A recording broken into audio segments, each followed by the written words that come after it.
I'm definitely more on like the sensitive side. And that was almost like a negative for such a long time. It's, oh, you cry at the things. Or I'm like, yo, I got high empathy. But that is actually a strength in many ways. Because if someone needs to come to you, you do have the strength of being a man, but you also have the empathy to meet someone where they're at. And I think that's what my dad modeled a lot. I would love to challenge that model of what masculinity is. Because, man, like to be soft is beautiful, right?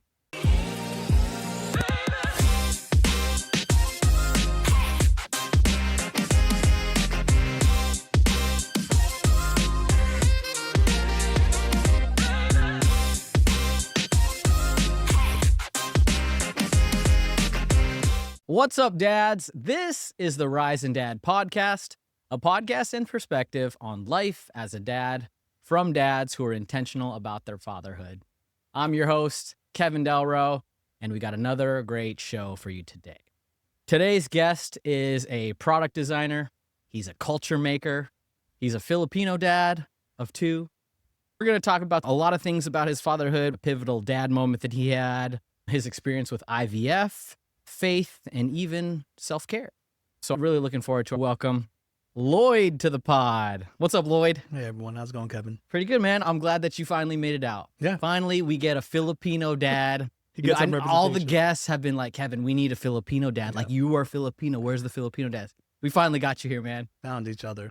I had to convince him with a plate of lumpia and some chicken and milk. It's in the back. Yeah, it's very easy. It's coming. A quick word from our sponsor, Cookies Country Chicken. They have two locations in Seattle, Pioneer Square, Ballard. You can go ahead and try sandwiches, dark meat, boneless chicken. And for all you heat heads, if you like spice, they have 5 levels of spice. Hey, let's dig in. There are a few things in life that are as good as fried chicken. Like, you can't go wrong. But this is good. The skin, really good. It's not too greasy. Good crisp. So good. You know, the Filipino in me just wants it with like rice. You know, like a side of rice. Like, just like, You would. dude, You would totally. say that. Come on, man. Hey, thanks a lot to our sponsors, Cookies Country Chicken. Mm. The whole team eats. So why don't you tell the guests a little bit about your family and who you are? All right. As Kevin said, I am a dad of 2. I got a beautiful girl, Gemma. She's 5. And a lovely little boy, Leo, who's 3. And I am married to my amazing wife of 15 years, Vivian. I've been with her longer than I have been without her. So we've been around. I grew up with her pretty much into adulthood. So it's a beautiful thing. That's a long time, man. I can't even. Yeah. So, It's hard to remember life without her. and you talked about earlier how you and your daughter Gemma like to play pretend Yeah. lately. Is that it? Me being a creative and a designer, it's cool when you see the thing in your kid that you know you have also. My wife is also a designer, so we're both we love making our own costumes. We love playing in like a world that doesn't exist. And to do that with her, yeah, it's the best. It's Yeah. the best. Yeah, I love it. Pretending to be TSA. Yeah, I want to teach them some life lessons. We're getting ready to fly.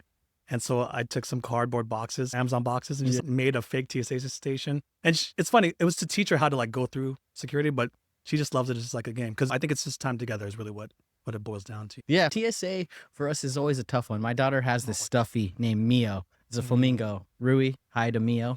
But she always needs to be carrying Mio. And going to airports and putting Mio in the little conveyor belt was like always so tough. And we're like, hey, Mio's got to get checked too. And so that was always a tough one for us. But my daughter's been really huge on pretend lately, more so with movies that she watches.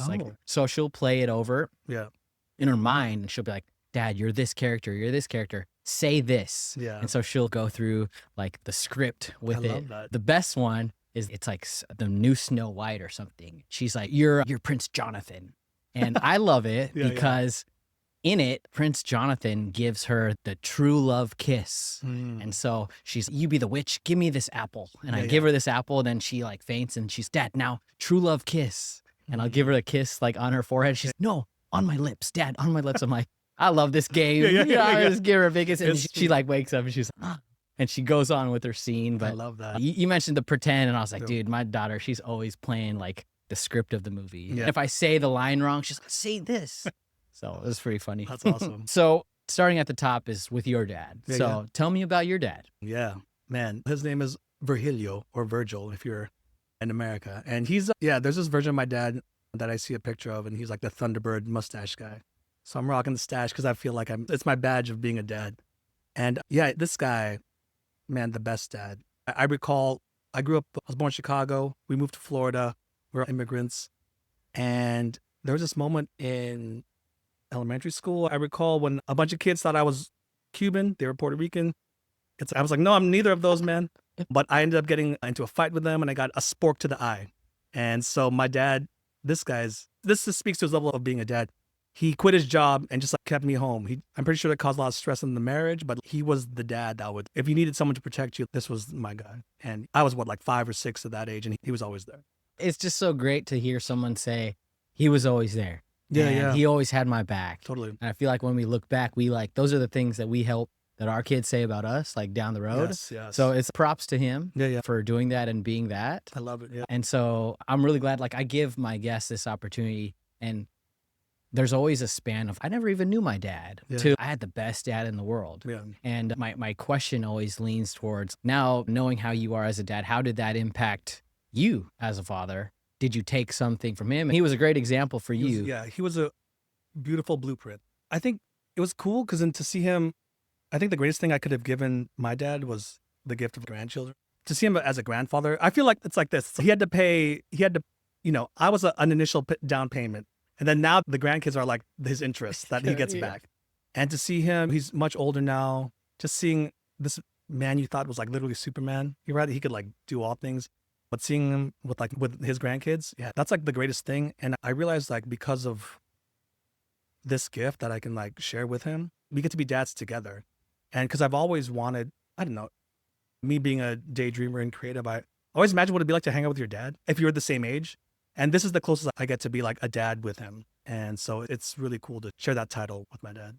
Yeah, I love that, man. I always think about that too, where I'm like, man, what if my dad was here and he was my age? What would we be doing? What would we do? Would be hanging like, and my dad's the same. He's a man of very few words, but like my mom throughout my life would always be the one like, oh man, your dad was talking to so-and-so about you. He's so proud. And he would never tell me, but my mom would be the one that kind of rat him out. That's the best. And then seeing him with like his granddaughter is like so cool, where you probably get it where it's, am I even around anymore? I call him on FaceTime. He's like, where's Rui? I'm like, hey, I'm right here too, man. Hey, let me tell you about my day. But you see that love that they have. I love it, man. You also talked about this pivotal moment of your fatherhood. Yeah. That started with your dad and kind of his response to an event in your life and what you were going through. Can you tell us a little bit about that? Remember 9/11? This is a long time ago. At that point in time, I was in college, probably my second year, computer science major. The internet's gonna be a big thing in 2000. That was my bet. And through a series of events, my mom got injured at work. She's a nurse. My dad built airplanes, and 9/11 shut down that whole industry. So our source of income as a family just evaporated. So I took it on to, I can pay for school, I can work. I was working too many jobs. I was working probably like 2 jobs to just make ends meet, and also trying to maintain a passing grade in college. And at the time, it was like when it rains, it pours. I had a girlfriend at the time. She had broken up with me. So I lost that, all the family income. I was losing pretty much. This is probably the first moment where you feel real stress and like you have to make decisions that have pretty big ramifications. And eventually all my choices led to me dropping out. And being the son of immigrants, that didn't feel like a good option to have. I didn't even think that was possible. You only get honor roll, you only get the A's, right? A+ only. But when I came home, my tail between my legs, and I barely even started life and I'm already failing, right? But I was talking to my dad. He's like, hey, I think I want to change my career. I don't think computer science is what I want to do. I learned about this thing called design. I didn't even know what that was. But he said this thing that literally changed the course of my life from that moment on. He said, anak, which means child in Tagalog. To me, it's a very beloved term. So child, my dear child, your mom and I built a foundation for you, and we trust that you'll make the right decision. And to hear that, I was maybe 18, around that age. And to hear that from your father, that there was no actual advice, but he trusted that I would make the call. And that set me on fire from that day forward. And I just charted a path that I believe they're very proud of who I became. Yeah. He gave me the keys and he was like, I trust you, son. And I'm like, that was huge. It's funny. I asked him again, do you remember that? He's like, I don't remember that. Of course he doesn't. I was like, come on, Dad. But Remember this pivotal remember- moment? But man. I think for him it was just that's just how you can't Yeah. like change. He was just talking He off was just the cuff. talking. Yeah, he was just like, this is what I give you. And I think he gave me just like his pure presence. And that's what I try to give to my kids as much as I can. Yeah. Yeah. And that was so cool that he, just had your back no matter what. Honestly, coming Yeah. from like Filipino Dude. immigrant parents, like 100. you would think that he'd be like, get your ass back in school. Yeah. You're not going to make money Yeah. off of X, Y, and Z. And honestly, from my experience, I could tell that that's really huge of him Yeah. to say that. It reminded me of this social media meme that I saw recently where it was like a parent and it was like, if your relationship doesn't work, come home. If you feel sad and alone, come home. Yeah, yeah. If you're mentally like not all there or you feel like you're or having a breakdown, come home. Yeah. And it's just this idea of we are there for you no matter what. Yeah. Don't feel ashamed if you're going through something because we'd rather you come home. Yeah. And we'll welcome you with open arms. Yeah, that's so And like to be your dad and you to open up to him, honestly, that's huge in itself. Like Yeah. being like, hey, I need help.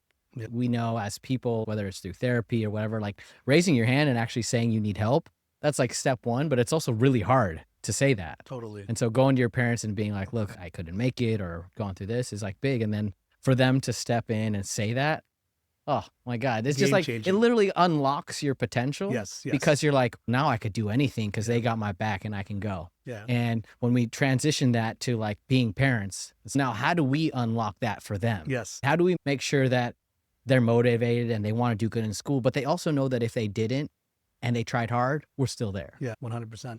Yeah, I think the greatest thing is it almost didn't matter what I did. Like that's the thing I think that's like crazy. I think the blueprint he showed me is like unconditional love. It doesn't matter what grade or what degree or none of those titles matter. Yeah. It's just you. Are you sure your dad's Filipino, bro? So I asked him why. So he's one of 13. Sure. Oh, my dad's one of 13 Yeah, too. it's crazy, right? Filipino families, crazy. Yeah. I asked my grandma like, why are there so many kids? He's like, there's no TV. There's no TV. I was like, okay, so there's no TV, so you have all these kids. But I asked him why is he different? Because all his brothers are in the Navy. They're all strict. It's the typical blueprint in the Yeah. Filipino household. But I found out some crazy. He told me recently that he was like homeless for a point in time. He lived with his grandmother. So he had a different upbringing than all his other siblings, from what I found out. Because I was like, Dad, why? I didn't realize like what I had at home is not normal. There's more father wounds that I've seen in so many other people's lives. I didn't know that a dad that says I love you is not the norm until you go outside of those walls and you're like, no men say that. So My dad never Yeah. told me, never. Yeah. and that's I just knew through actions. Yes. And my mom telling me that he did. yeah, but never does the man say the thing that you need to be said so that you know your worth. And I Right. think that's what he showed me. Like every night, it didn't matter, rain or shine. It didn't matter if I was good or bad. The love was always there. And I didn't know that wasn't common. I Yeah. just thought that's what the dad does. So that's the blueprint. Yeah. Bro, you were so lucky. Yes, I didn't realize who this man. Yeah. So in who I want to be as a dad, like I would want this not to extend just to my children, but to all Yeah. that I can come in contact with. Because I pull from a well that's deep, Yeah. and it's from. Yeah. from But like you being emotional, but also communicating love and feelings, like yeah, to not only your kids, but like to the people that you touch in life, like yeah. your friends, Yeah. your family, coworkers, like they see this openness Yeah. and just communicating feelings and love. That's how you expand past the doors of your own home. yeah. That's what. If my life could amount to anything, if I could leave a legacy, like that's what I would hope. That it's just people remembered that feeling. Like, oh, he saw me, because my dad saw me all the time. Yeah. It didn't matter who I was. He always saw me. That's so cool, man. Yeah, yeah. I love it. I love that guy. I question your Filipino-ness. No, with yeah. a dad like that. Come on 100. now. No belt, no chinelas, no. Man, None of that Who stuff. is he? No, shout out to my dad. I love you, Dad. You're gonna watch this. Oh, that's so gonna be good. good. It's gonna be That's so good. I love that. Yeah. Yeah, along those lines, my mom, she was very inspirational in the way she built me, is because Mm. every time I had issues, she would just say, Anak, same thing. Yeah. Say, I came to America with one suitcase. So it's the same story. That's it. It's I came with one suitcase and I didn't speak English. Yeah. You could figure out this test or so. And you're like, Something, okay. something so small. It's, oh, you're right. Yeah, yeah. Why am I worried about this? Or it's you could figure it out. Dude, and so I'd be like, She's Yeah. not wrong. Yeah. I could. You're right. Yeah, they must have given them when they got their like green card. There's like a sheet that said, "Say this to your children when It's they all the same. question you." Yeah, Yeah, it's all the same. Yeah. That's why I don't even know where your dad's from. yeah, man. that's crazy. Yeah, because I realized that is not. Yeah, common. because even the homeless part, like you would think that his family or his parents would take him back or Yeah. something, Yeah, but yeah. what a crazy. No, We got to get your dad on the Yeah, phone. you get that, man. Yeah, it was crazy. He told me he had to steal food from like the cafeteria to make ends meet, and I was like, "What?" And he just said it like, no big deal. Like it was just Wow. Yeah. So, yeah. When I go home again, I'm gonna dig a little deeper into his. We talked about parents being vocal about their love. Yeah. Do you tell him you love him? Oh, yeah. Any call, any whatever. Yeah. Wow. It's like the L word is said maybe too much in that house. Yeah, yeah. It's really I didn't know that wasn't normal, bro. I just thought that's what. Yeah. I'm literally in shock and Yeah, in yeah. awe because there was one of my episodes that I talked about how like I finally had enough courage that I was like, Dad, I love you. You know, it was like probably like a year ago or something. Wow. And, Wait, how did that feel? I'm curious. Like, Oh, it felt great. It felt great. And Man. even him, when he reacted to it, he was just like, okay. He was just like, okay, like moving on. Right. What else? Yeah, What yeah. else do you want to talk Yeah, about? yeah. Where's your daughter? Where's your daughter? And so like that, Yeah. and then hearing your story is Yeah. like, whoa, man, that's wild. And luckily, my mom was like the over loving, where she is a Yeah. lot like what you're describing, Yeah. hugged me too much. Yeah. And so I learned from her. But then there's that other side that he just showed it in different Yeah, ways. yeah. And it's just like mind boggling to me. It is different. And I realize maybe as each dad is formed, like it's just the capacity that each person has. If you never had that modeled for you, Yeah. like how would you know to say, dude, how many years did it take for you to pull up that courage to be vulnerable with your dad and say those words, those 3 words? That's huge, man. I think that's profound. I think what'll be crazy is that this will be a model for Rui, right? This will be a model for you, right? And Yeah. you get to build something Yeah. that's even greater capacity for love. Totally. For her, you Yeah, know? yeah. I go back and forth with this because I'm in your camp, right? Yeah. I'm like the complete opposite of my dad, but then I'm like, man, am I too soft then? Am I like a big softy? And it's Yeah. weird. It's like, I don't know if it's bad, but do we feel like awkward that we're so loving and so I'm literally in love with my Yeah, yeah. daughter. I was so Beautiful. in love with her. Yeah. And it's, am I giving her too much because I'm just so head over heels? Or do I have to be tough? Or do other dads look at me and be like, ah, look at this loser. Yeah. He's so easy. He's so soft. Dude, when you think about Rui, right? When I Yeah. think about Gemma, when I think about Yeah. Leo, I would give them all of me. I don't think you can ever give enough love. I don't think there's. Imagine how much love you would have to give this little girl for her to not be sick of it. Yeah. right? Like, just to be known by Yeah. your dad, dude. I think that would be tremendous for her. Imagine what that would do for Yeah. a little girl. Yeah. And then when she grows up to become a woman, that she just knows her confidence came from that. Because, Yeah. dude, there's a lot of women that Don't Never yeah, had that. yeah. And Yeah. also, like I talk about this a lot. Those are the relationships that they're going to seek Yeah, too, in the yes. men that they look for, right? yeah. Men that are like caring and Yes. pushing them up. Yeah. And so I try to be an example of that, and how Yeah. I am with my wife too. Yeah, totally. Because those are the models, right? Our actions. But I struggle with this all the time because is it too soft? Like, why do we even have to question that? Preach. Why is there not? I'm definitely more on like the sensitive side. And that was almost like a negative for such a long time. It's, oh, you cry at the things. Or I'm like, yo, I got high empathy. But that is actually a strength in many ways, right? Because then if someone needs to come to you, you do have the strength of being a man, but you also have the empathy to meet someone where they're at. And I think that's what my dad modeled a lot. But that was actually being very strong because, dude, how much strength did it require to say I love you to your dad? The build up to that, the energy, right? Yeah, I would love to challenge that model of what masculinity is because, man, like to be soft is beautiful, right? Like you could be soft and strong at the same time, right? You could be the big teddy bear that needs Yeah. to take its claws out when needed, but at a moment's notice, you can be that caring dad that, your kid needs, Man. right? Yeah. You're preaching all the things of the Dude. Rise and Dad, man. This I love when I this. was thinking of Rise and Dad, it was like so that we could bring out more of this type of softness. Yes. Apologizing to your 3-year-old, like it takes a lot, but takes a we lot. do that. Yes. And we tell them we love them. We tell them we're proud of them, all Yeah. of that. Yeah. And it reminds me of a Bruce Lee quote, actually. Let's go. Be like water. Water is the softest stuff in the world, Yeah. but it could penetrate rock. Yeah. Man, Dude. be like water. Come on. Bruce Lee, Seattle, Filipinos. We got Oh, this. Let's go. Yeah, big props to you. This is like the ideas that I've been trying to get all along. I And love that, It's man. you don't have to apologize for being soft, because I was telling you, it's like I'm wondering, and I'm like, why is that a bad thing? Yeah. Why is it a bad thing that I'm like really in love with my daughter and Yeah. tell her I love her all the Yeah, time and dude, you know girl really dad. mushy with her? Yeah, but that's actually, how did you know? How did you know that was okay? How Like, did I know I'm it just, was okay? yeah, because if that wasn't the model you had, like, how did you Well, build that because with? good question, but I think that my mom was the extreme the other way. I So see. people always say, "Oh, I wasn't hugged enough when I was young." Actually, I feel like I was hugged way too much.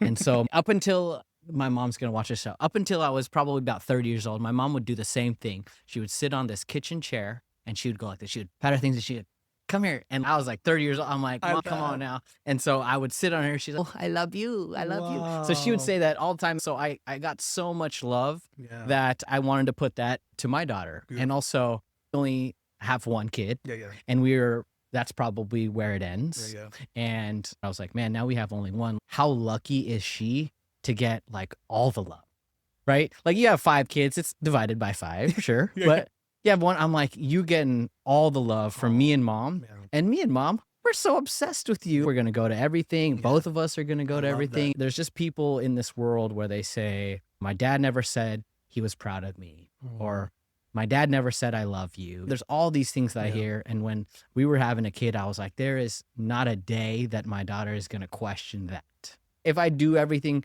if I don't do anything, as Yeah. long as she knows that, I'm good. Dude. And so I was that's like, a good life. For yeah, her. That's yeah, a great go life. for it. And Yeah. then as far as like being tough or whatever, Yeah. the other part that I think about is this is between me and my daughter. This is our relationship.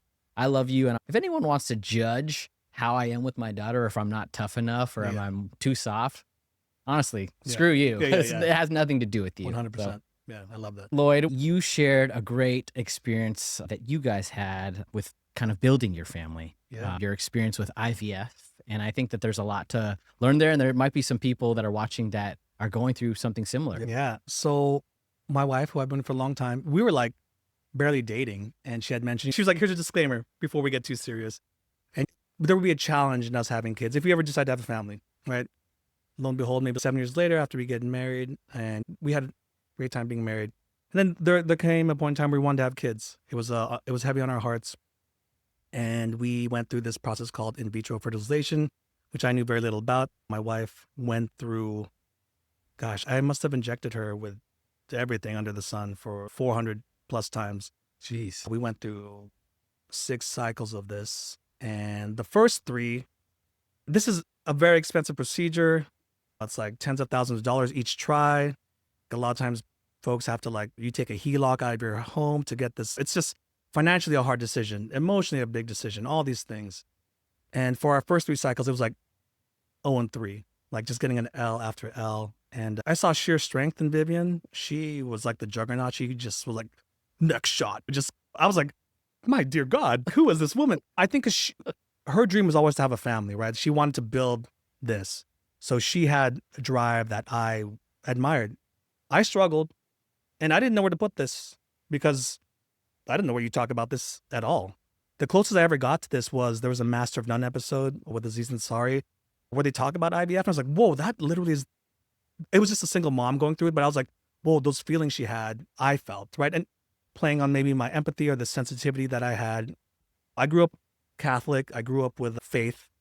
And I know that God and Jesus, all these things can stir up different emotions for certain folks. So this is just my story. Not here to offend anyone. But during this time, I saw in the Bible many times, King David would wrestle with God. Or I'm going to wrestle with you, God, because I'm mad that why would you put this desire in our hearts and deliver us nothing? And I was enraged for a long time. And then on the 4th cycle, we got 2 embryos. Number 5, another L. Last one, we got 1. So we walked away with 3 embryos. You put them on ice. And then through the process of blastocyst, where they put a day 5 embryo inside your wife, it was crazy. You get to watch it. So you get to see the moment of inception. There's this little needle and it shoots this little dot. You're like, is that it? And then okay, I guess that's a baby in 9 months. And lo and behold, we had our first little girl, Gemma, and it was nuts. Just to get the admission, the ticket to go into pregnancy took years of heartache. And I put a struggle on both Viv and I. But yeah, God delivered on a promise. And so when the days are hard, I always remember that he brought up his end of it. And I told him, hey, God, if you're going to deliver on this, these are your children that you bestowed to me. So I will be a steward on their behalf, and I will serve and love them because you gave me the gift of being a father. That's awesome, Lloyd. One of the things is the long journey and Yeah. kind of the ups and downs, or I guess a lot of the downs about, right? Did you ever just be like, maybe this isn't the cards for us? Maybe that's it. Maybe we should stop. Yeah, we looked at options. Actually, I got really mad about this. Why does the kid have to look like me? My wife was like, hey, we could adopt. And I was like, yeah. But when I sat with it more, I was like, I wanted a kid that looked like me. And I felt that was like very selfish and maybe childish at the time. You look at all the options and maybe we have nothing. Like 0 and 3, like how many times can we go through this? Like how much cash can you burn? Like how far will we go? And so you're testing all those limits. Luckily, through this chapter of life,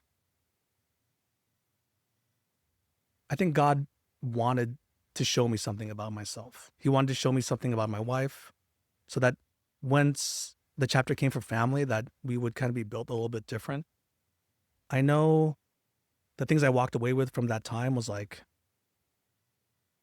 patience becomes a very hard skill to learn, especially when you have little kids. But when you're waiting for something that you don't know will ever come, that's probably the biggest test of patience that I had.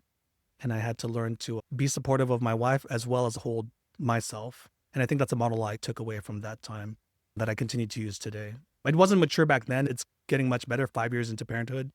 But yeah, hard lessons, but good lessons because they're mine. You can't take those away from me now.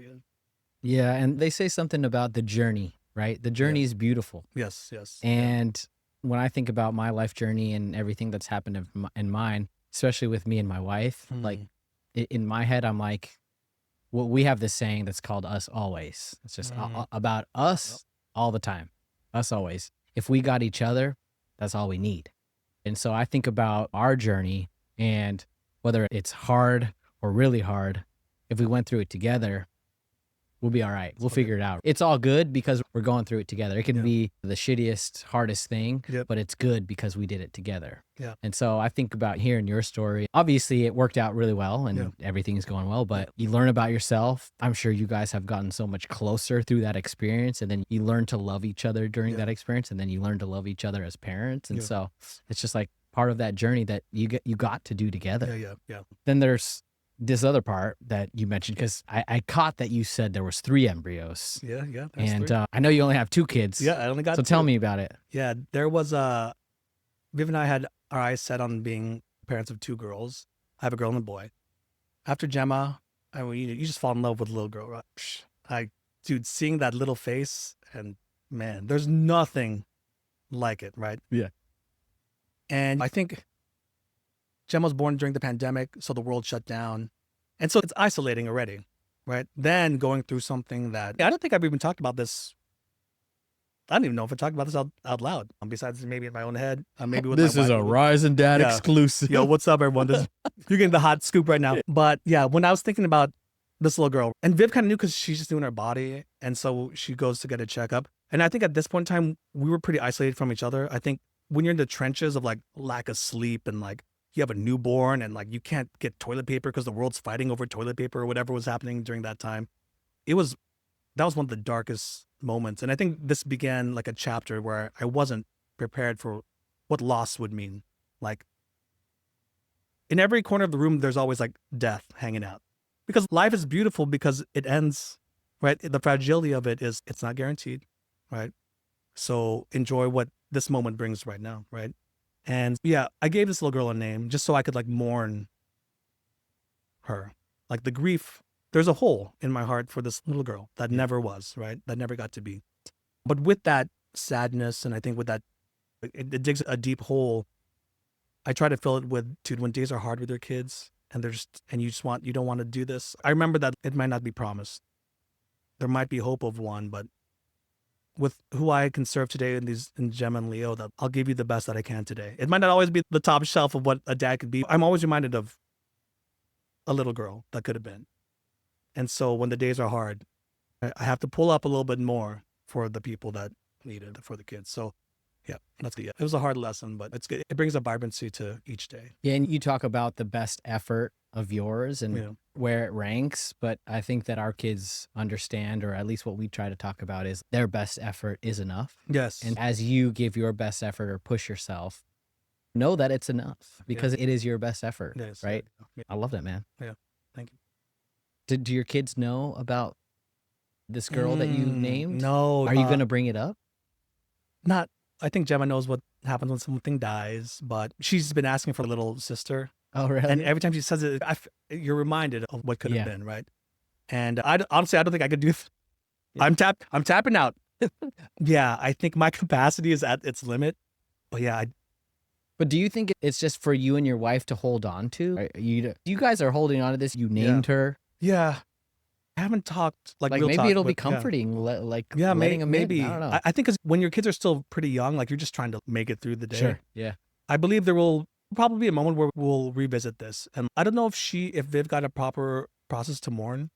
I think I had some time to mourn. I don't think it's still there, right? Yeah. And I think it should be there. There's a hole there. But I think the thing with sorrow and grief is like that grief doesn't change the size, but you outgrow. Like your capacity increases over time. I still remember that spot. So yeah, I think that's homework for me to probably bring that up in marriage and family therapy. Yeah, the mourning part is hard and being sad. Yeah. Like when things are good. Yep. And I bring that up because I was telling earlier that my mom isn't doing too great health-wise. Yeah. And when I talk to people or I talk to my wife about it, I'm so torn because there's one part of my life, which is my family life, my immediate family, my daughter, my wife, that is so great. And we have so many good wins or in my personal life, there's so many wins and great things that are happening that I'm just so stoked about. And then there's this other part of my life that like is really terrible. And it's really sad to go through. It's really emotional to watch my mom go through things that she's going through. Yeah. And so a lot of times we're like, man, life is a roller coaster. And I say that, but honestly, it's not a roller coaster for me. It's literally at the same time. Yes. It's like an elevator and you're just going up, down, up, down, up, down. And so I've been trying to figure out what is my like vibe. It's okay, I'm with my daughter. Be happy. Okay, I'm here with my mom and I'm her power of attorney too. So I'm like, I'm in like zone of helping and figuring shit out. Okay, go be happy and play pretend like Snow White. It's so hard, man. It is. And part of this podcast, I stepped away for a little bit. Like people would say, oh, he hasn't had an episode in a while. And part of it was that I struggled because like when I talk in this podcast, I'm like usually uplifting and I'm like, man, life is great. Kids and family are so awesome. But at the same time, like I was actually very sad or like I am at times very sad. And so it's hard to be like, hey man, like life is great. Hug your daughter, love her. But like actually you feel like shit on the inside and you want to be alone. Right. And I chose to share that with the audience because it is like a real part of life. Yes. And when I talk to people about this kind of going up and down, and I'm like, man, I don't want to do the podcast. They're like, talk about it because Rising Dad isn't just all the good stuff. It's all the real stuff. So fatherhood is great, but we have our struggles and life impacts fatherhood and all that. And so when you talk about mourning and all that, I feel you because it's just been something that I've been struggling myself. Do you mind if I share a little bit about? Yeah.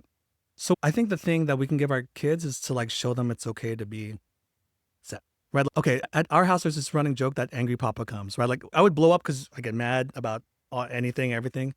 But then there was also sad papa. And why that was important, I think, is so that they could see that I might not be the Superman that I want to be, like that impervious dad who can, I'll do all the things and it'll be fine, kids. But I think as you were talking, I was like, the capacity of a father is to hold both at the same time, to hold the sad and the good. And I think, I don't know if this is right. We're literally in the same life stage where it's, I don't know.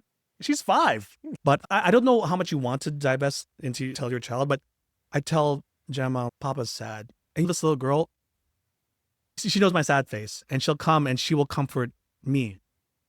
And so by me sharing how I feel, gave her a chance, an opportunity to grow her capacity. And I was like, there was nothing I could have ever told her to make her, she's inherently built that way.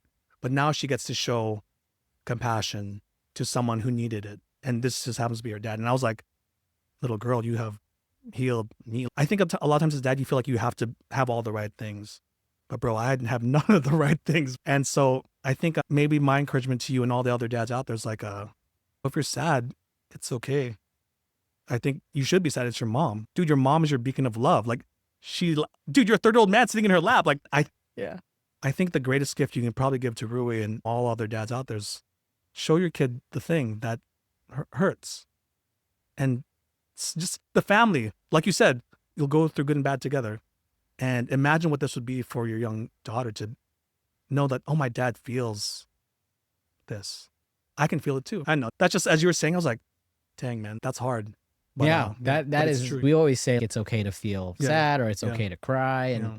but I'm gonna take that as homework Yeah. to be extra vulnerable with my Yeah. feelings around her. Yeah. And I see it, like my wife is that way with her, and I try my best. And what I really like when we exhibit that, my daughter, she is like that to all of her stuffed animals. Oh, I love Like that. the way she treats her stuffed animals, like she'll say she'll be like, "Good night, sweetie. I love you. I hope you have a good sleep." And I look over at mom and I'm like, she's just repeating what you said. Yeah. But she has this like caring nature that she's just like nurturing these like cute little like stuffies and Yeah, all yeah. that. And they all have to get good night before bed. And it's just so great. But I love that, man. I'm going to take that one as Rising Dad homework man. about being just emotional and like feeling the feels. Cause you're right. Like a lot of times it's like, I'm not going to cry. I'm not going to Wear that cry. mask, But yeah, that's just really huge. Yeah. Good one. Bro, we live in the same neighborhood, so if you ever want to just chat Just about cry? real, Yeah. dude, I don't think guys do it enough or at all. Why don't you tell us about your group?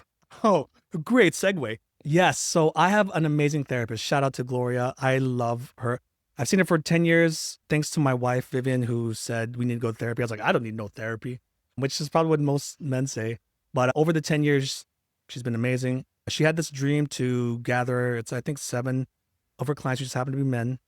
And I was very excited. It's crazy. I felt like she was Nick Fury building the Avengers, because it's like, do you take this invitation to join a circle where we all talk about our feelings? I was like, okay. So I call them the emotional Avengers. They're all dads. I'm the dad in the earliest stage. So some are in college, in between. But it's been really cool because I didn't know men can do this. I just know this was like a path. I had a great example in my dad, but I don't know if my dad talks to other people. I had to ask him like all these things, like, how do you feel about whatever? And to hear other dads talk about their struggles and normalize the things that you just think in your head, bro, it has changed. I'm only on week 3 of this like multi-week. It's probably 6 weeks or so. So we're halfway through. And I've only met these guys for a total maybe like 3 hours or something, but I've never felt the most seen.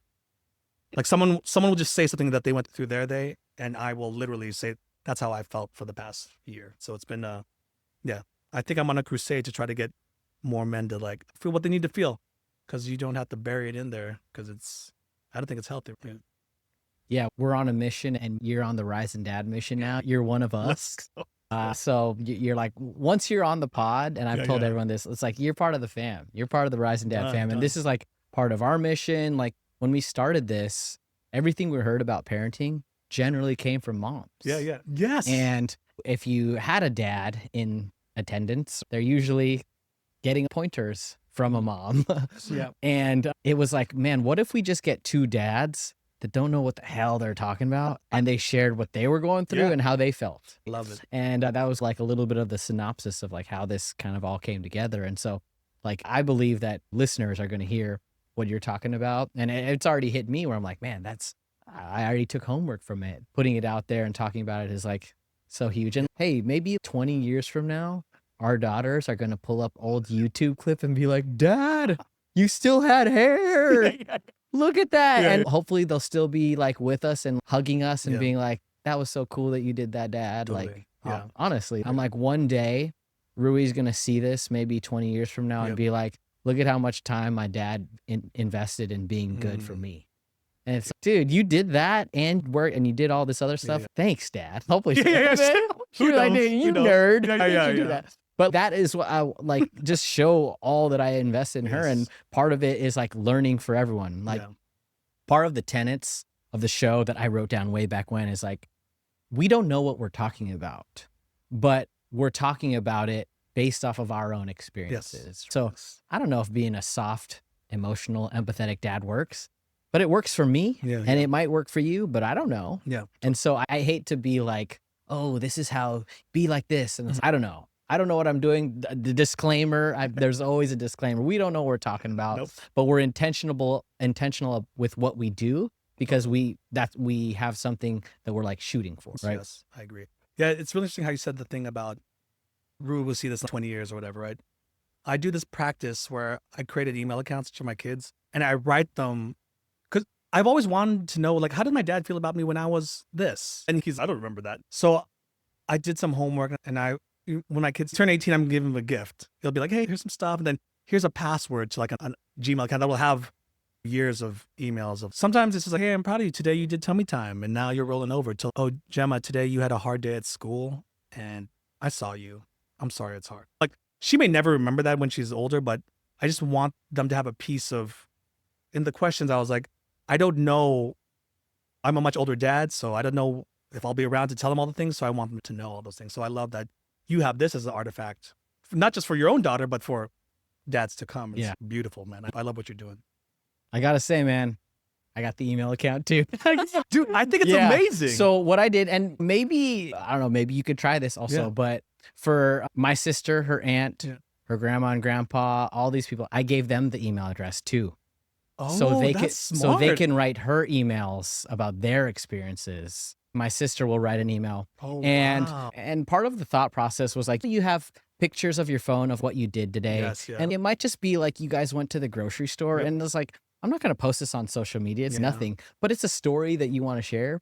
Drop it in the email, send it to my daughter, or I tell my sister to say the same. Wow. And so I shared it across the family. Sometimes you got to nudge them and be like, hey, have you sent her an email? Like you should. Yeah. But it's almost like a log from like family that's growing up. So genius. Cool thing. And then pretty much anything that is like a video, I upload to YouTube. Yeah, it's just private, like whatever. And so I'm going to have those clips and but can I ask, how are you going to give this to Rui? How are you going to deliver this? Yeah, I haven't thought about that. Yeah, like maybe it's, I'm curious. Maybe it's at her wedding. Yeah, I don't know. Just be like, I'm gonna make you cry, little during girl. my speech. I don't know. Here is your password. Yeah, thousands of emails. That's cool, man. I never thought of expanding it to family. Yeah. I also gave them the password because I'm like, I'm gonna forget this, but I don't know what it is. Yeah, that's your backup. There's just so many moments that are so small. Yeah, it'll just be this treasure trove of like memories. Totally. That, knock on wood, what if something ever happened to us and they know how we felt? Yes, dude. I think that'd be tremendous, right? Again, maybe the dads never say anything, but you wrote it down. Amazing. Amazing. I wonder if writing it down might be easier for some dads too. Oh, yes. Yeah. If it's just an email where they write it out and they could say, I'm proud of you, I love you, and send it and know that they're not going to read it for 20 years, they probably do it more. Totally. Even just a heart emoji. Just whatever capacity you got, Dad, just send it. Hey, Rise and Dad tip, do the email. If it's uncomfortable, which I hope it's not, write it out every day, every week. Tell them how you feel. Yes. Even the hard moments too, I'd say. Especially the hard ones. So that they know it's real. Yeah, I love it. Wow, that's cool, dude. I love that up level. Hey, send it out to your family. Hey, one thing I wanted to touch on before we go to our quick hitters. You talked about the importance of play. Yes. Because you were like, hey, tomorrow is not granted, so you want to be in the moment and the importance of play. Yes. Could you hit on that? Yeah. This was a lesson I learned from my kids. I'm like, why is it all they do is play? If you come out the womb and you start walking, like you just play. And this is very, the only thing I'll walk away from Amazon, like when the learn and be curious thing. So my job at home is to be very curious about these children. Like having two, I can't run the same blueprint for both of them. They're just different people, right? I can't parent the same. But I do notice when they play together that they're not thinking about, oh, I need to get my shoes ready for the playground. No, when kids are playing, they're so present. They're just like, hey, like you're this and that. They might be like deep in their imagination, but they're together. And I was like, whoa, might be the deepest way to be present with someone. And I didn't know whenever we became an adult, play just goes away. That's just for children. But I think I'm learning from my kids, when I'm playing with them, I can be so present. I'm not thinking about that meeting that needs to come up or the laundry that needs to be done. It's like, we're just playing swords with Leo, or I'm building a Lego dream house with my daughter, because then we're talking about what it would mean to have the house that you've always wanted. And play is so critical, because I think a lot of times you just like, just go, right? And I got to do these 10 things, but actually the thing I have to do is play with you. And yeah, to me, it's probably one of the greatest lessons that I think the kids showed me is that I'll sit and play, because that's the time I get to be with you. Yeah, the playtime is big. I was talking to someone and they were saying, like, when your kids are playing and you're doing something else and they say, Dad, watch this. Yes, yes. And the watch this is actually asking you, does this matter to you? Yes, yes. Is it worth what you're doing. Totally. And ever since I heard that, I was like, I got to make it worth it. And if my daughter thought what she was doing, which in that moment is so important, was not worth it to me, it's like really painful. Yes, right? totally. It's like, oh man, Yeah. I would hate for you to feel that. And I've always taken that into consideration because play, it's, I wouldn't say easy, but it's nice to say we're in the moment and we're present. That's easier said than done. Yes. We have adult things that we have to take care of. And that's always the hard part. And I struggle because you do want to be present, but then sometimes you're like, okay, I'm doing my sword. Okay. And so that's a struggle that I have, but we just have to remind ourselves. Yeah, I think because the only resource I can't, I could borrow $10K from you right now and then I'll pay you back with interest. But if I'm late 5 minutes to this podcast, I can't give you that time back. So I think the most valuable thing I could give my kids is not a 529 fund like for college, but the time and attention. If they want to show me the thing, I got to dump all the things out of my head to be as focused as I can be. That's why it's only the best that I have in that moment. And so, yeah, time and attention are the currency that I'm trying to invest in those kids. Because there will be a point in time, I think, where they don't want to hang out with you anymore. I don't know when that happens. People said around 10 or 5th grade. I don't know. But I know there will be a point in time where I'm not the center of what they're looking for in terms of attention. So when their eyes are set on us, that this is what I'll try to invest into the best of my ability. Yeah. And you talked about the importance of play and kind of kids and their imagination on walks. Yes. Kids are so imaginative when we're like, even going on walks, right? Yeah. You see this little worm, you see this flower, the color of it. And Rui is like a little hoarder where like she'll come and she'll be like, Dad, look at this rock. I'm going to bring this home. And it's like, what about this stick? Look at how nice this stick is. But it's this like simple ness about how everything is beautiful and everything is so pretty. We'll cross thousands of flowers, but everyone, she's looking at, look at that color. And like, why can't we be like that? Is it our time? Have we like just dulled that part of our brain? But my girl's a little hoarder. I'm like, we can't take that flower home. I realize because you walk that same path every day to school or whatever, right?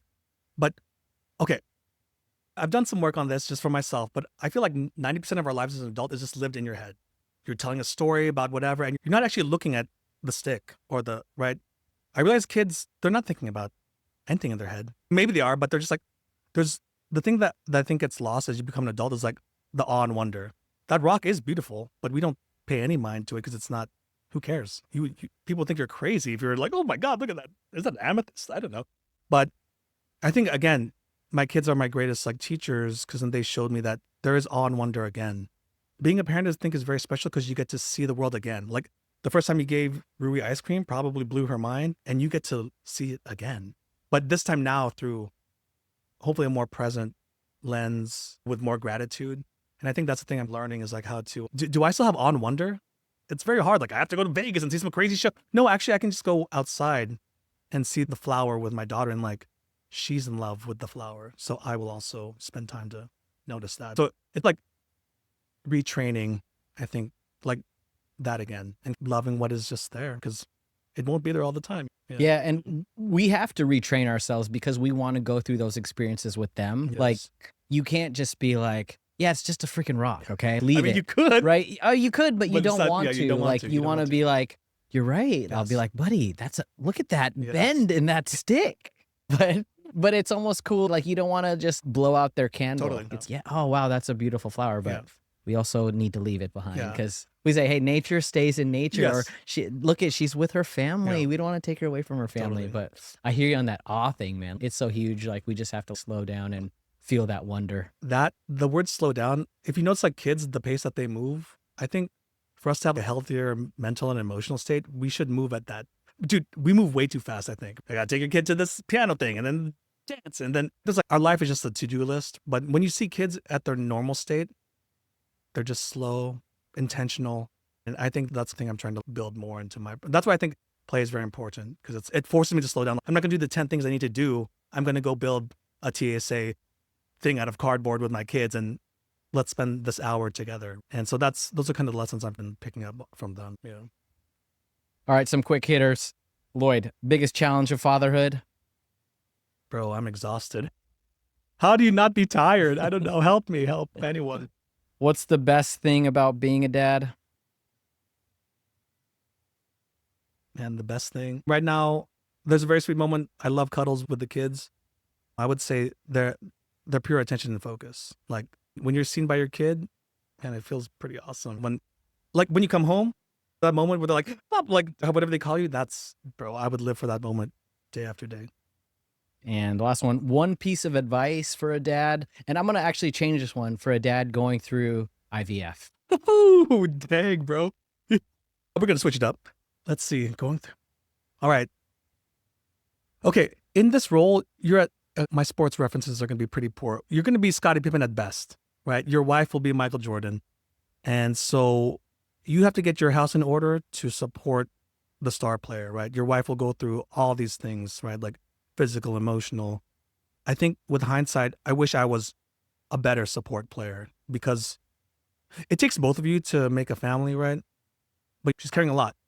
But I would say take care of yourself to then take care of your wife, right? Like make sure you're healthy in whatever way that means, that you can extend yourself to be the best supportive player during a stage like that. You know? Lloyd, this takes us to this and that.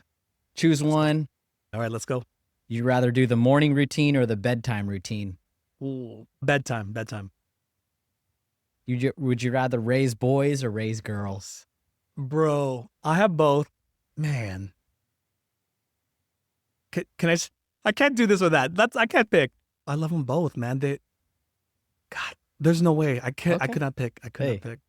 Would you rather handle a poopy blowout in public or a serious meltdown in public? Serious meltdown. It's a true test of skill.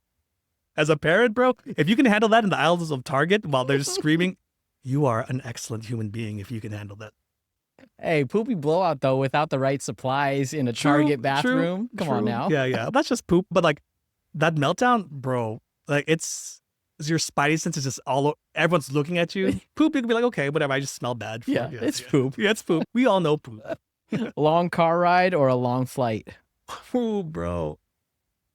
Long car. Just because I'm usually the one driving, car rides are harder because I'm not available. Like on a flight, you can do things. You can move around. It's a move long around flight. again. Yeah, long flight. Let's Okay. go. Last one-on-one time. So like you and Gemma or the whole family? Oh, bro, I am such an introvert. Thrive on one-on-one time because I have 2 kids and just being able to focus on one, bro, it's the best. When you get as a family, it's cool, but yeah, one-on-one, 100%. Awesome, Lloyd. Hey, that takes us to the end of the podcast. I got one more question for you. What's up, man? In the beginning of the podcast, I asked you about your dad, Yes. and you told us some great things about him. Yeah. Now, if we were to talk to Gemma in 20 years and said, tell us about your dad, what would you hope that she would say? Oh, man, that's heavy, bro. What would I hope she would say? Man, that he was just there. Like he was just present, I think. I would hope that she knew, how my dad made me feel. I want to say that same thing my dad said to her. That, hey, I built you this foundation, and I trust you'll do the right thing. You'll do what's right for you. Yeah, I would give her the same gift my dad gave me. That's what I hope she would walk away with. The lineage of my dad is carried on through me to her, and to Leo. Yeah, that's what I hope Gemma would walk away with. Yeah. Lloyd, I love it, man. I always say in response to that question, that's in 20 years. So you could literally start building that today. Thank you. Right. Thank you. And that has you like speaking into the world, and now you can go do it. Yeah, So, man. I appreciate love it. this. Hey, man, I love your time here. Thank you. I loved our chat. We talked about a lot, got a little emotional. Yeah, it's No good. tears. I was No hoping te- for I tears. know, dude. This is heavy. Woo! Yeah. But appreciate your time. Thanks man. for joining the pod. Yeah. For Kevin and Lloyd, the Rise and Dad podcast. Thanks, everybody, for joining. We'll see you later.